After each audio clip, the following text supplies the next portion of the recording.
Olá pessoal, tudo bem? Nesse vídeo de hoje vamos dar continuidade ao nosso conteúdo de física, certo? Estamos na unidade 2, energia térmica, tema 3, efeitos do calor.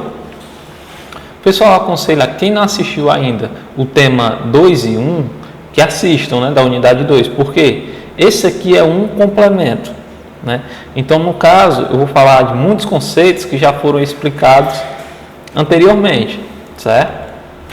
Vamos lá, o que é que nós temos aí na introdução? Acompanha aí no slide. O calor tem dois efeitos fundamentais sobre a matéria.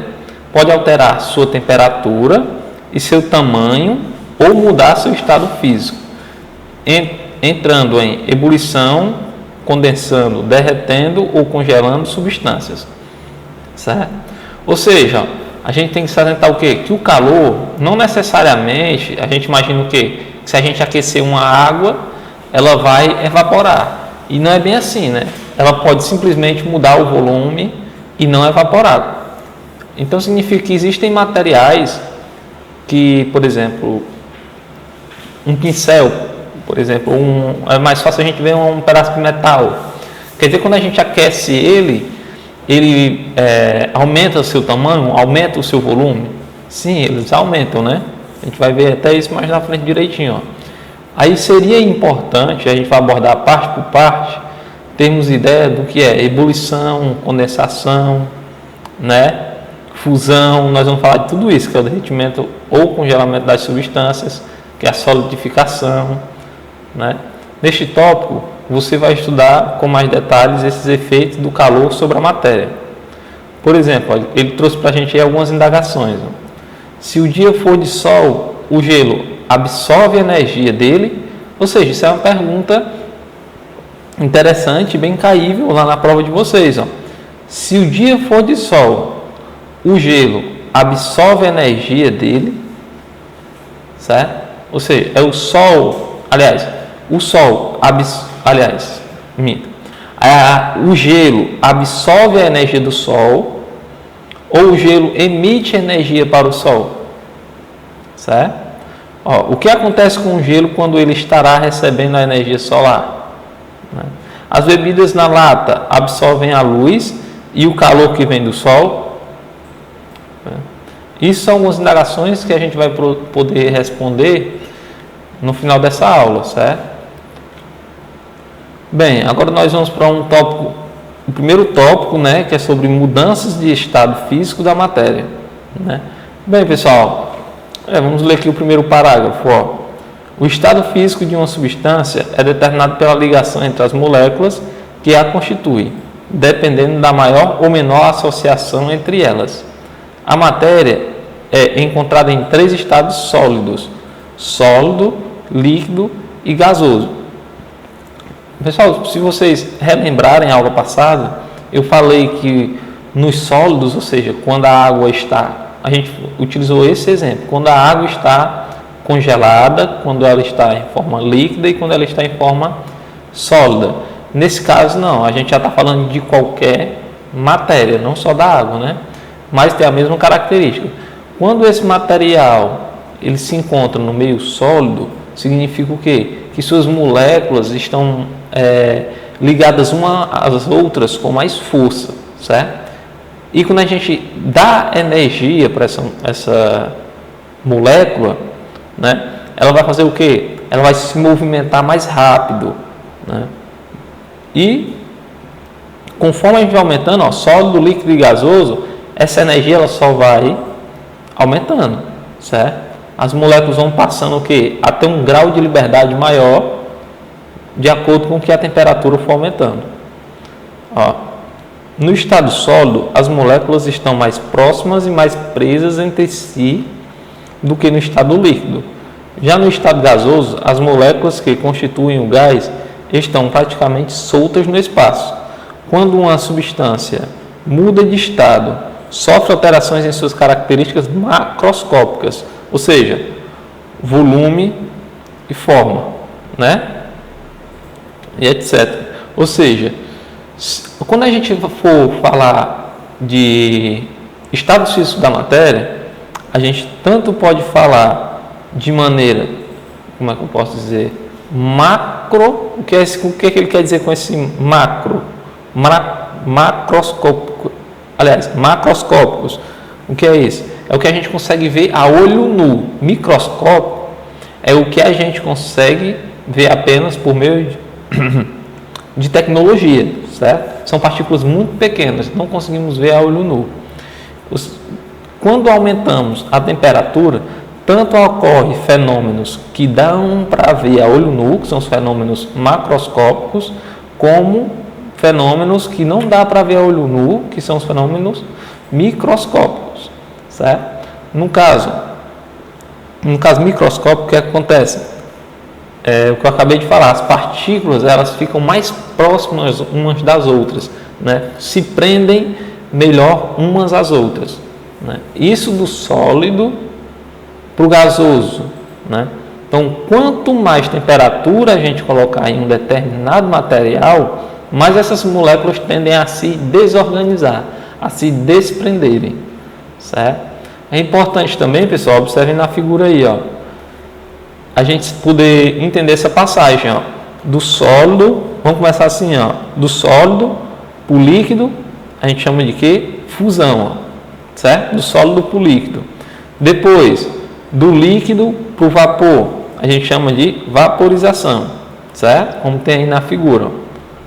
E do vapor para o sólido ou do sólido para o vapor, a gente chama de sublimação, certo? É importante a gente ter ideia. Fusão, que aí é bastante a gente lembrar do derretimento do gelo. Pronto, transformando sólidos em líquido.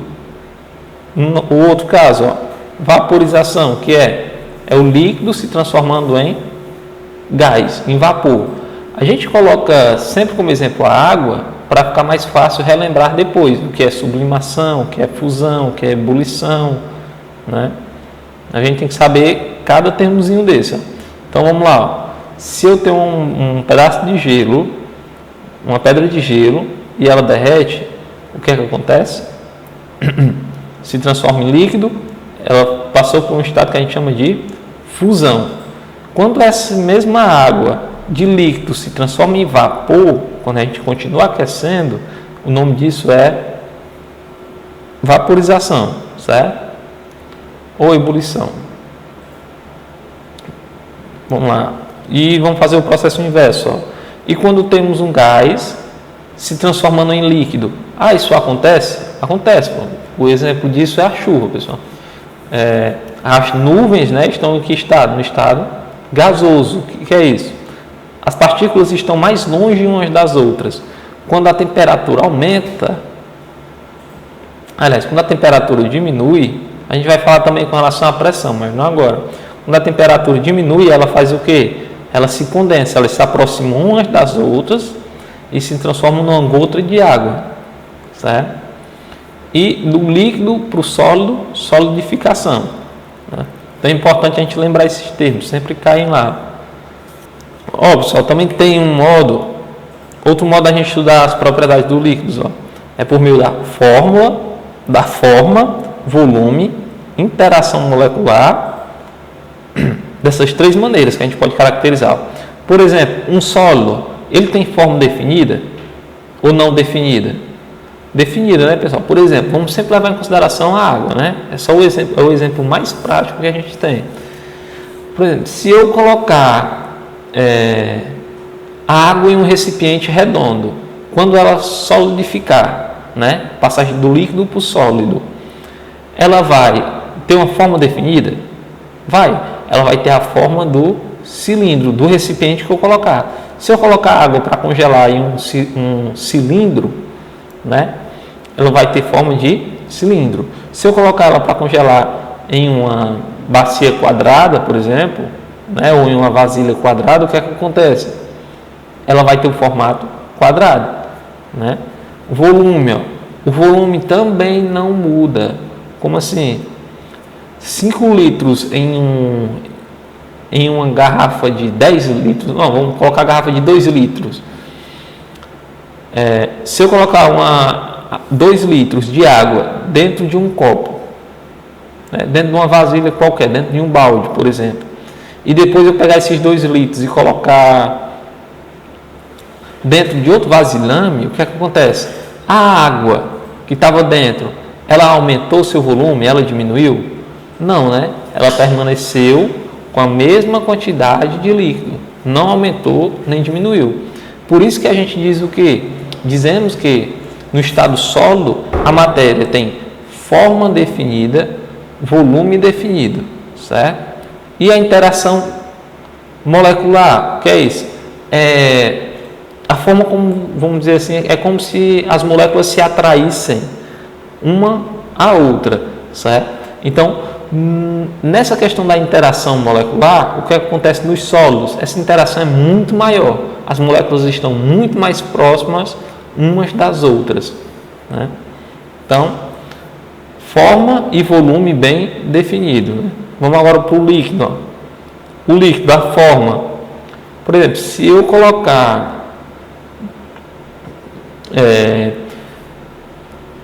vamos supor em um copo, de novo, vamos utilizar a questão de um copo cilíndrico e uma vasilha quadrada. Vocês concordam? Se eu colocar uma água, ela vai ter a mesma forma que o ambiente? Se eu colocar água em um copo cilíndrico, essa água vai ficar o quê? No formato cilíndrico. Se eu colocar essa mesma água em uma vasilha quadrada, que forma é que vai ter essa água? Vai ter uma forma quadrada, certo? O que não vai mudar aí, o que é que vai ser definido, o que é? A questão do volume. Tanto faz eu colocar 300 ml em um copo ou 300 ml em uma bacia, vai continuar sendo 300 ml. Não vai mudar. Ou seja, seu volume é definido, mas a sua forma não é. A água ela pode adquirir a forma de qualquer recipiente, né? Por exemplo, se eu tiver água em um recipiente dessa forma, deixa eu pegar aqui esse apagador. Se eu tiver água, vamos supor que aqui não seja totalmente preenchido, né? Se eu colocar 300 ml de água aqui dentro, ele vai ter que formato? Esse formato aqui retangular. E já se eu colocar 300 ml de água aqui dentro, a água vai ter qual formato? Cilíndrico, né? Então, com relação ao formato da água, do líquido, ele é o quê? Indefinido. Agora, com relação aos sólidos, ele é bem definido, certo? Agora vamos para o último, né? E sua relação, faltou a relação entre as moléculas. E sua relação entre as moléculas não é tão forte quanto nos sólidos, né? Então, no caso do gás a vapor, tanto o seu volume quanto a sua forma é indefinida. Por exemplo, se eu colocar uma quantidade de ar, vamos supor nesse recipiente aqui, um recipiente menor, vamos supor, deixa eu ver aqui, mostrar, por exemplo, uma seringa. Se eu tiver uma seringa, vocês concordam que se eu tiver um determinado volume aqui nessa seringa, imaginem que aqui é uma seringa, quando eu aperto aqui essa seringa diminui, certo? Aquele cilindrozinho dela lá diminui. Vamos supor que tenha ar aqui dentro dessa seringa. Então, quando eu aperto aqui, vocês concordam que o volume diminui, a seringa diminui? Então, ao apertar aqui, o volume fez o quê? Diminuiu, né? É indefinido o volume. E a forma também. Se eu pegar esse mesmo ar e colocar em um balão, uma bolinha pequenininha, ele vai ter o formato da bolinha. E se eu colocar naqueles balões grandes de aniversário, ele vai ter o formato dos balões grandes. Por isso que, tanto na forma quanto no volume, o gás não é bem definido, né? Tanto na forma quanto no volume, são indefinidos. Assumem qualquer valor. E assumem qualquer característica do recipiente. E já a sua ligação ela já é fraca, ou seja, sólido, líquido, gasoso, muito forte, forte e fraca. Como assim? É só para dizer que vai diminuindo. Conforme eu acrescento uma temperatura, as partículas elas vão tendendo a perder sua força, né? Sua força de interação, onde uma chama a outra, certo? Então, pessoal, aqui eu acabei fazendo um pequeno resumo para a gente ver o que as transformações, né, da matéria, né, as suas mudanças de estado. No caso aqui eu coloquei como se fosse a água, mas lembrando, isso aqui pode ser qualquer material, pode ser plástico? Pode, né? Pode ser qualquer outro material. A gente coloca água para ficar mais fácil. Então vamos resumir o que a gente falou até agora. Ó. Nas transformações do sólido, líquido e gasoso, o que é que acontece? Na passagem do sólido para o líquido, não, primeiro vamos falar da interação entre as partículas, ó, entre as moléculas. Observe que no sólido as moléculas elas se aproximam bem mais uma da outra, elas estão bem mais, estão interagindo bem mais comparadas com a da água, do líquido e do estado gasoso, né? Do vapor aqui, nosso exemplo. Então percebam aqui, ó, que de acordo com que eu vou aumentando a energia, né? As minhas moléculas fazem o quê? Vão se afastando umas das outras, né? Até estarem assim, ó, completamente livres, ó, uma longe da outra, ó, certo? Comparem aqui, ó, percebam aqui do sólido, do líquido e do gasoso. Ó. Então, no gasoso tem um grau de liberdade muito grande as moléculas, certo? Maior do que a do líquido e a do sólido, né? A gente também tem que saber definir o que? Como é chamada essa passagem do sólido para o líquido, do líquido para o sólido, né? Do vapor para o líquido e vice-versa. Então vamos lá. Se eu tiver um material que esteja na forma sólida, como é que eu posso fazer? E ela passa para a forma líquida. Então essa transformação a gente chama de fusão, certo? E se eu tiver no estado líquido e passar para o gasoso, vaporização, certo? Vamos fazer o inverso, ó. E se eu tiver do vapor para o líquido, condensação, certo? Do vapor para o líquido, ó, condensação, certo? E do líquido para o sólido, solidificação, né? Também não podemos esquecer da sublimação, ó, que é quando o estado da matéria sai diretamente do sólido e se transforma em gasoso ou em vapor, né? Ou vice-versa, ou quando sai do vapor e se transforma logo em sólido. Chamamos isso de sublimação. O que foi que eu quis falar das propriedades dessa mudança de estado da matéria? Como definido, indefinido, vamos lá. Ó. O sólido, ó, tem forma o que? Definida, né? Como eu falei para vocês, como assim forma definida? Se eu colocar água aqui nesse recipiente, ó, o que é que vai acontecer? Ele vai ter o formato do recipiente, ó, né? E se esse recipiente for assim agora, tipo um cilindro, ele vai ter o formato de cilindro, ou seja, sua forma é definida, né? Ela não é indefinida, ela é definida.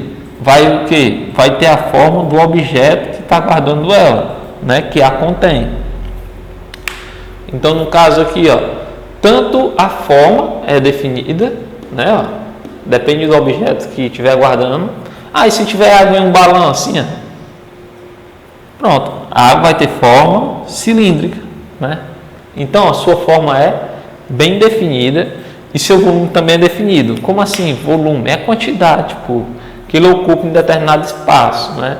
Por exemplo, se eu colocar 300 ml de água aqui, ó, e depois pegar esse copo e despejar aqui, ó, o volume mudou? Não. Quem foi que mudou? A forma, né? Mas o volume continua o quê? Continua o mesmo, ele é bem definido. Ó. Se aqui era 300 ml, agora aqui vai ser 300 ml. Aí se eu colocar toda essa água dentro de um balão, ele também vai vir aqui e vai ter o quê? Volume definido, certo? O mesmo não acontece para o líquido. Como assim?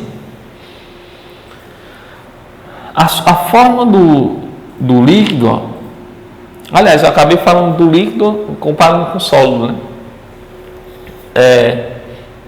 Me confundi, ó. O que eu falei aqui, pessoal, foi do sólido, ó. Se ele tiver um formato quadrado, ele vai continuar sendo quadrado. Do líquido não, ó. Ele é o que? Indefinido. Por quê? Se eu colocar aqui, ele vai ser quadrado. Se eu colocar aqui, ele vai ser redondo, né? Cilíndrico. Se eu colocar aqui, ele vai ser redondo, né? Esférico. Ou seja, é uma forma indefinida. Eu não sei. Vai depender do meu recipiente. O que é definido é o sólido.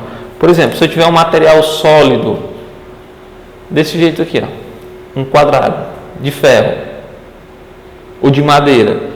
Se eu colocar esse quadrado de ferro ou de madeira aqui nesse recipiente, ele vai mudar a sua forma? Não, ele vai continuar a mesma forma. O volume dele vai mudar? Não, ele vai continuar com o mesmo volume. Por isso que é definido. Então, quando a gente passa por líquido, aí sim, se eu colocar água aqui dentro, ela vai o quê? Ter o formato desse recipiente. Se eu colocar aqui, ó, vai ter o quê? Outro formato. Ou seja, seu formato do líquido não é bem definido, certo? Se ele não é bem definido, ele é indefinido. O que é bem definido? É o que eu falei, o volume. Se eu coloquei 300 ml aqui e despejei esse 300 ml no outro recipiente, o volume continuou o mesmo. O que foi que mudou? A forma, certo? O outro, ó. Vou colocar o mesmo exemplo. O gás. O gás é interessante a gente fazer tipo como fosse uma espécie de seringa. Vamos supor que aqui está cheio de gás aqui, ó.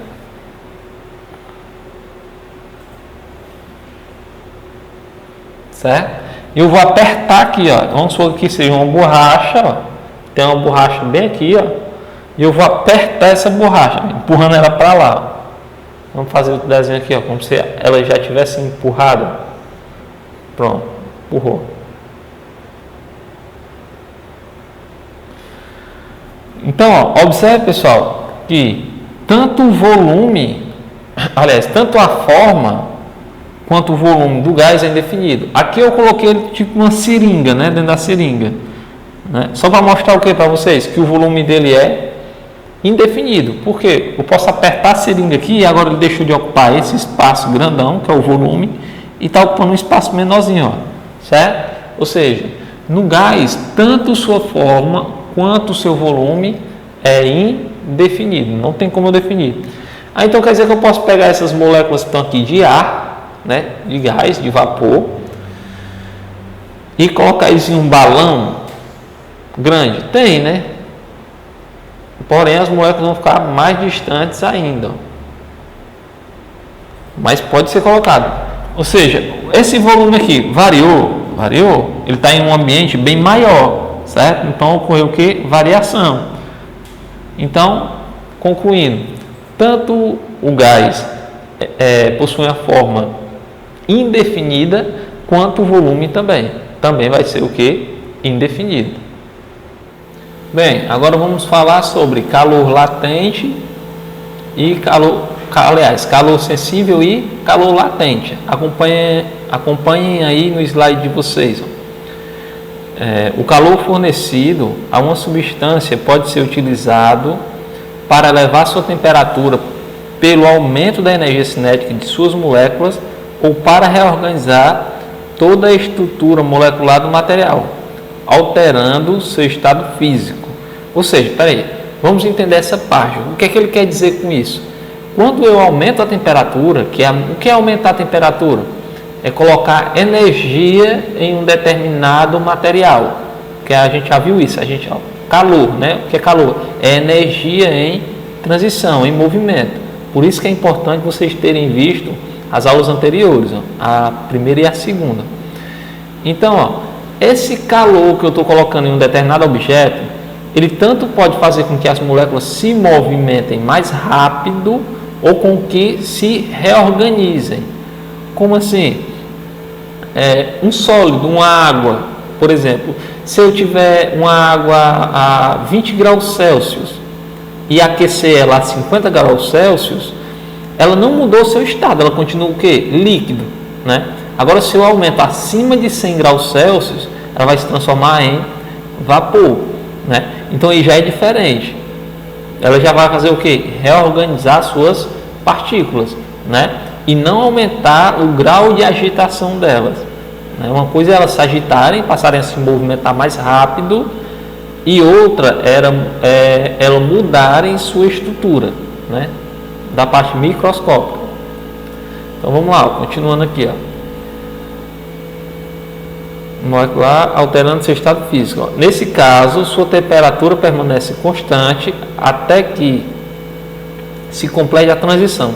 Por isso, pode-se distinguir duas formas de calor: o calor sensível e o calor latente. O calor trocado entre diferentes substâncias pode ser sensível, quando sua temperatura varia e seu estado físico não se altera, né? Ou pode ser latente. Pronto. O que é o calor sensível? É exatamente esse exemplo que eu acabei de falar para vocês. Ó. O calor sensível, ele aumenta a temperatura do objeto, mas o seu estado físico não muda. Como assim? A mesma questão do líquido.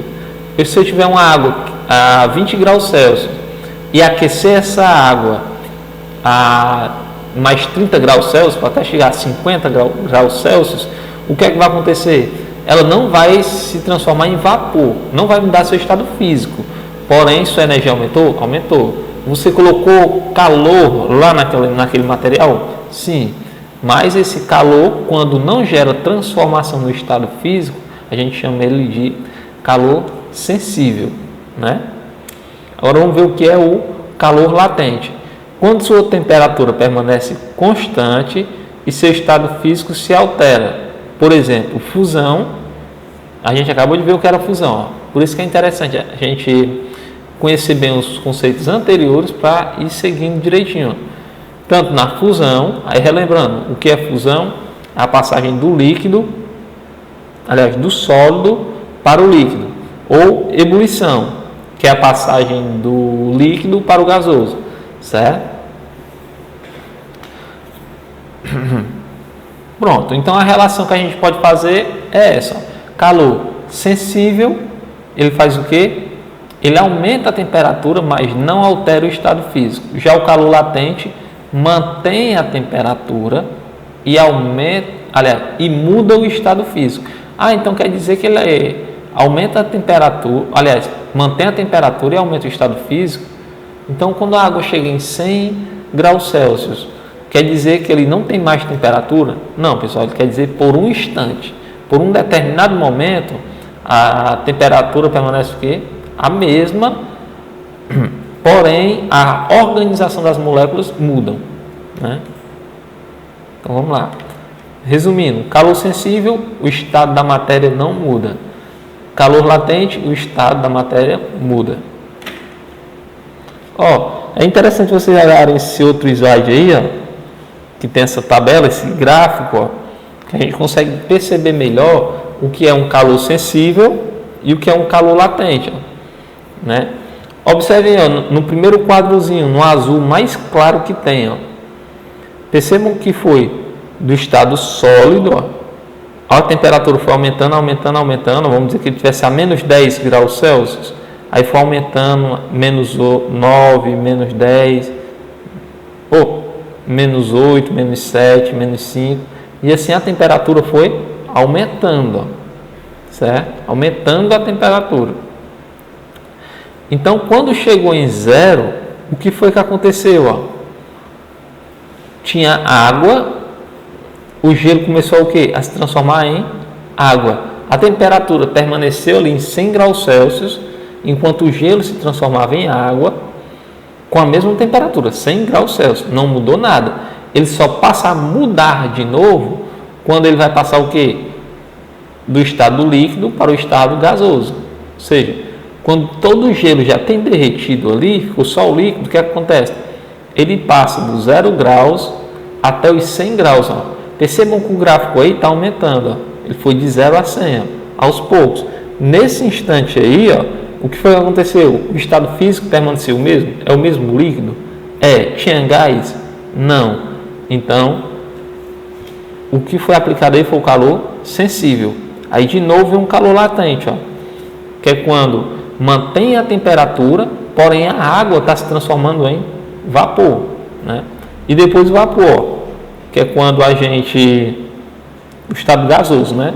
Ou vapor, né? que é quando a gente tem o quê? Só o estado gasoso, e essa temperatura vai aumentando até um determinado ponto, né? Certo?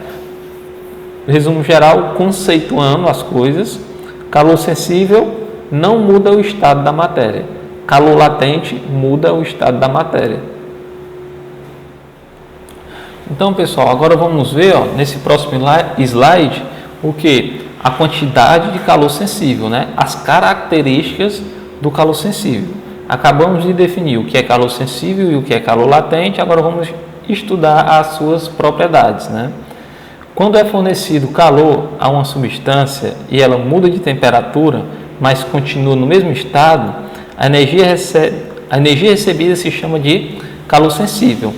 Para produzir uma variação de temperatura em um corpo, a quantidade de calor sensível trocada depende de 3 fatores: da massa, né? Quanto maior a massa, menor será a variação da temperatura.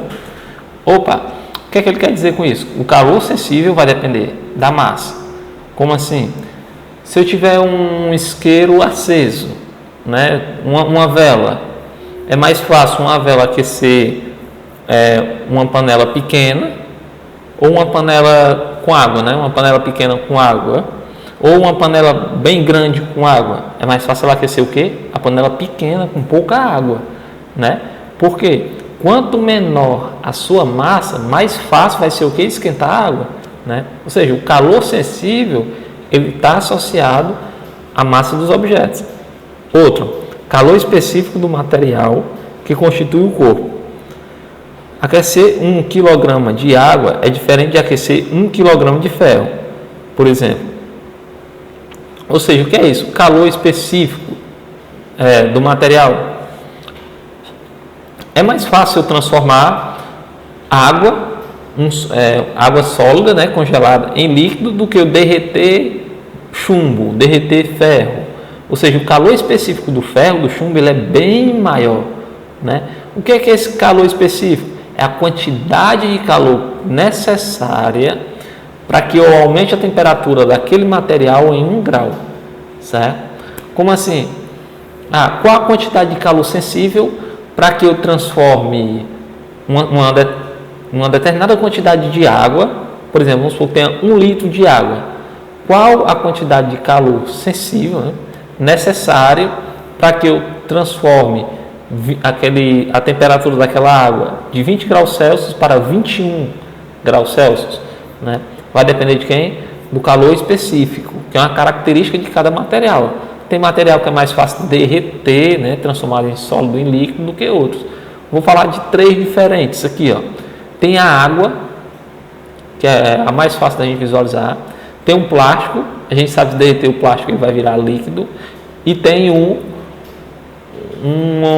material de chumbo, a gente sabe que se a gente derreter chumbo, ele vai virar líquido, ó. Então percebam que é mais fácil derreter o gelo, o plástico.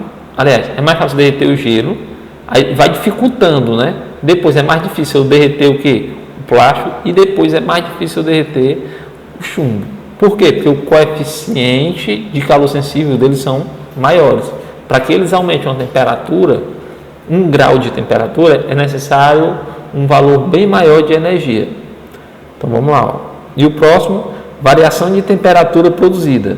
Quanto maior a quantidade de calor envolvida, maior a variação de temperatura e mais calor será trocado, né? O que é que eles chamam por essa variação de temperatura, pessoal? Eu vou transformar uma água que vamos estar com o mesmo exemplo, ó. Eu vou aquecer uma água de 20 graus Celsius a 30 graus Celsius. Aquecer em quantos graus? Como é ΔT, né? Aí, ó, variação da temperatura, eu pego a temperatura final menos a inicial. A gente vai resolver algumas questões para clarear mais as ideias. Mas por enquanto, ó, preste atenção no que é essa questão da variação da temperatura. É eu pegar a temperatura final menos a temperatura inicial, né? Então, resumão, né? Calor sensível depende da massa, depende do calor específico do material, que é uma propriedade do material, depende também de quê? Da variação da temperatura. Vai depender, tipo, se você quer levar um determinado material, que a gente colocou como se fosse água, de 20 a 30 graus Celsius eu vou ter um valor, e de 20 a 40 graus Celsius eu já vou ter outro valor, certo? Ó, e como um próximo slide ele mostra como a gente pode calcular. A gente acabou de ver o que? O calor sensível depende de quem? Né? De quais fatores? Foi o que a gente acabou de ver. Então, no caso, ó, elas vão se organizar dessa forma. Quantidade de calor é igual a massa vezes calor específico do material vezes a variação da temperatura, né? Ó, nesse slide ele dá até uma explicação no final sobre o que é o calor específico, né? Que a gente acabou de ver. O calor específico informa se é fácil ou difícil variar a temperatura de um material. Quanto maior o calor específico de uma substância, mais difícil será alterar a sua temperatura, ou seja, será necessária mais energia para aquecê-la ou resfriá-la. O calor específico informa também quantas calorias são necessárias para aquecer 1 grama de substância em 1 Celsius. Resumindo, conceitualmente, é importante entender o conceito. O que é esse calor específico? Cada material tem um, né? Tem material que é mais fácil de derreter e outros que são mais difíceis, como eu acabei de falar, certo? Então, para a gente entender melhor essas relações, vamos resolver alguns exemplos aí, ó, que são esses exemplos que estão nos slides e também estão no material de vocês, certo? Bem, pessoal, então vamos resolver agora alguns exemplos do próprio material de vocês, certo?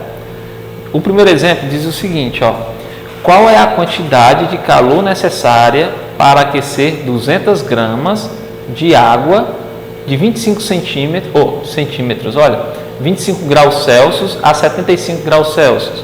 Ou seja, eu tenho um determinado material, tá aqui, M, é igual a 200 gramas, ó. Ele quer aquecer 200 gramas de uma temperatura inicial de 25, ele quer que essa temperatura final chegue até 75, ó, certo? Ele quer saber o quê? Por que ele colocou, por que a gente está resolvendo questões de calor sensível? Perceba que até 75 graus Celsius a água não muda seu estado físico, ó, certo? Não vai mudar. Então, por isso que isso aqui é o que? Calor sensível, né? Então, como é que a gente pode saber a quantidade de calor necessária para aquecer 200 gramas de um determinado material, que eu acho que ele não falou, ó. Aí não, falou de água, 200 gramas de água, de 25 graus até 75, ó. Só utilizar a fórmula. Como é a fórmula? Q igual a M.C vezes delta T, né? Vamos ver se ele falou para a gente o C. Não, ele não deu o calor específico da água, né, na questão, mas o calor específico ele vai vir lá na questão. E da água a gente tem que saber já decorado. Da água o calor específico é 1, certo? O que é o calor específico? É isso aqui, ó, é o nosso C, ó. Então, quantidade de energia necessária, quantidade de calor sensível necessária é igual a massa vezes 1, ó, vou lembrar o grama não, para não confundir, né? 200 vezes 1 vezes variação da temperatura final, ó, 75 menos 25. Então, Q é igual a 200 vezes 75 menos 25 vai dar 50, certo? Então tá 50 aqui, 50. Pronto. Q é igual a 200 vezes 50, basta fazer 2 vezes 5, 10, ó.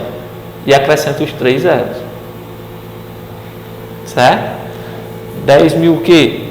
Caloria, né? 10.000